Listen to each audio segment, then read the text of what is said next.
Genesis chapter 7.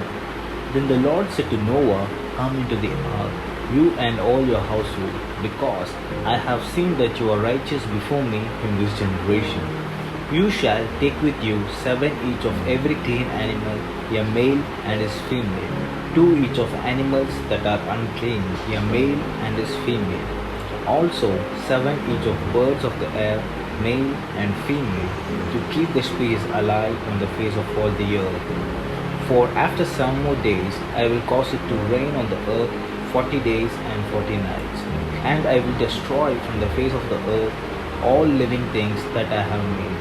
And Noah did according to all that the Lord commanded him. Noah was 600 years old when the flood waters were on the earth. So Noah with his sons, his wife, and his sons' wives went into the ark because of the waters of the flood. Of clean animals, of animals that are unclean, of birds, and of everything that creeps on the earth, 2 by 2, they went into the ark to Noah, male and female, as God had commanded Noah. And it came to pass after 7 days that the waters of the flood were on the earth. The 600th day of Noah's life, in the second month, the 17th day of the month, on the day all the fountains of the great deep were broken up, and the windows of heaven were opened, and the rain was on the earth 40 days and 40 nights. On the very same day, Noah and Noah's sons, Shem, Ham, and Japheth, and Noah's wife, and 3 wives of his son, went with them into the ark.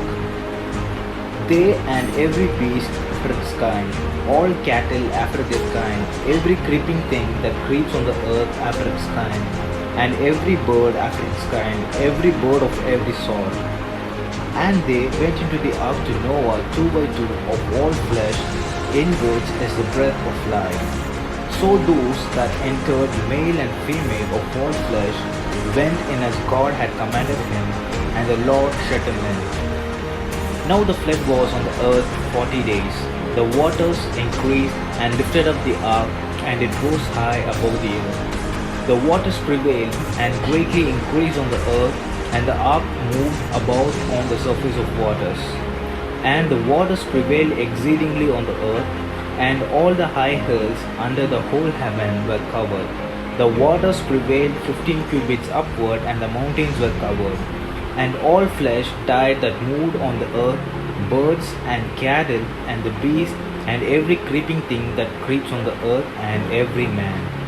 All in whose nostrils was breath of spirit of life, all that was on the dry land died. So he destroyed all living things which were on the face of the ground, both man and cattle, creeping thing and bird of the air. They were destroyed from the earth. Only Noah and those who were with him in the ark remained alive, and the waters prevailed on the earth 150 days. Chapter 8. Then the God remembered Noah and every living thing and all the animals that were with him in the ark. And God made a wind to pass over the earth, and the waters subsided. The fountains of the deep and the windows of heaven were also stopped, and the rain from the heavens were restrained, and the waters receded continually from the earth. At the end of the 150 days, the waters decreased. Then the ark rested in the 7th month, the 17th day of the month, on the mountains of Ararat. And the waters decreased continually until the 10th month. In the 10th month, on the 1st day of the month, the tops of the mountains were seen. So it came to pass at the end of 40 days that Noah opened the window of the ark which he had made. Then he sent out a raven which kept going to and fro until the waters had dried up from the earth. He also sent out from himself a dove to see if the waters had receded from the face of the ground. But the dove found no resting place for the sole of her foot, and she returned into the ark to him. For the waters were on the face of the whole earth. So he put out his hand and took her and drew her into the ark to himself. And he waited yet another 7 days, and again he sent the dove out from the ark. Then the dove came to him in the evening, and behold, a freshly plucked olive leaf was in her mouth. And Noah knew that the waters had receded from the earth. So he waited another 7 days and sent out the dove, which did not return again to him anymore. And it came to pass 601st year in the first month, the first day of the month, that the waters were dried up from the earth. And Noah removed the covering of the ark and looked, and indeed the surface of the ground was dry. And in the second month, on the 27th day of the month, the earth was dried. Then God spoke to Noah, saying, Go out of the ark, you and your wife, and your son, and your son's wife with you. Bring out with you every living thing of all flesh that is with you, birds and cattle, and every creeping thing that creeps on the earth, so that they may abound on the earth and be fruitful and multiply on the earth. So Noah went out, and his sons and his wife, his sons' wives with him. Every animal, creeping thing, every bird, and whatever creeps on the earth, according to their families, went out of the ark. Then Noah built an altar to the Lord, and took of every clean animal and every clean bird, and offered burnt offering on the altar. And the Lord smelled a smoothing aroma.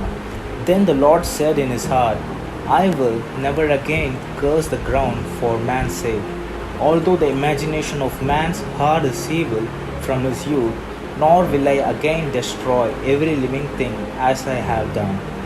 While the earth remains, seedtime and harvest, cold and heat, winter and summer, and day and night shall not cease.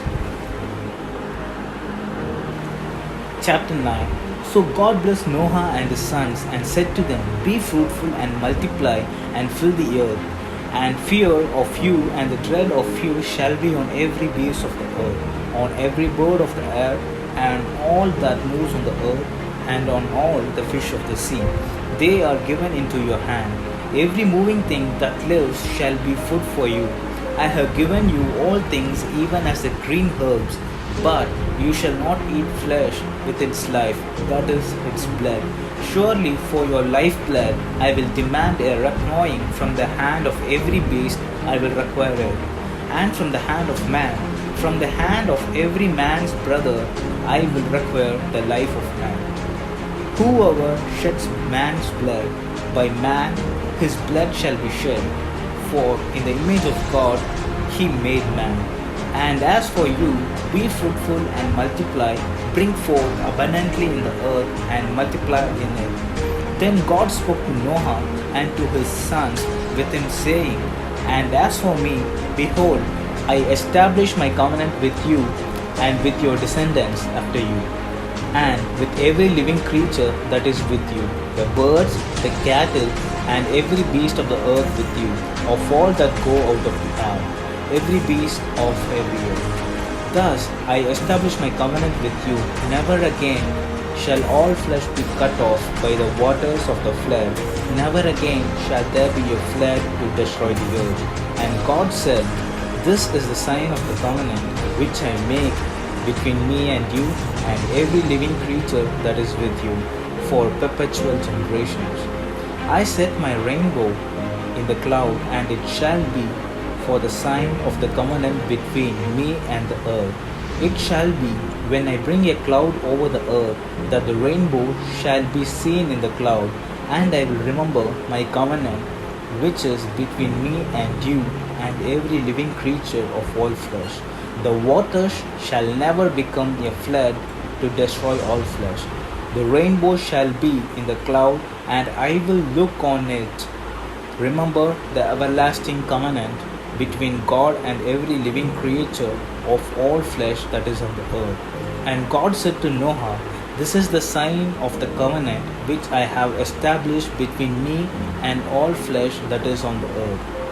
Now Noah's sons who went out of the ark were Shem, Ham, and Japheth, and Ham was father of Canaan. These three were the sons of Noah, and from these the whole earth was populated. And Noah began to be a farmer, and he planted a vineyard. Then he drank of of the wine and was drunk and became uncovered in his tent. And Ham, the father of Canaan, saw the nakedness of his father and told his two brothers outside. But Shem and Japheth took a garment, laid it on both his shoulders, and went backward and covered the nakedness of their father. Their faces were turned away, and they did not see the father's nakedness. So Noah awoke from his wine and knew what his youngest son had done to him. Then he said, Cursed be Canaan, a servant of servants. He shall be to his brethren.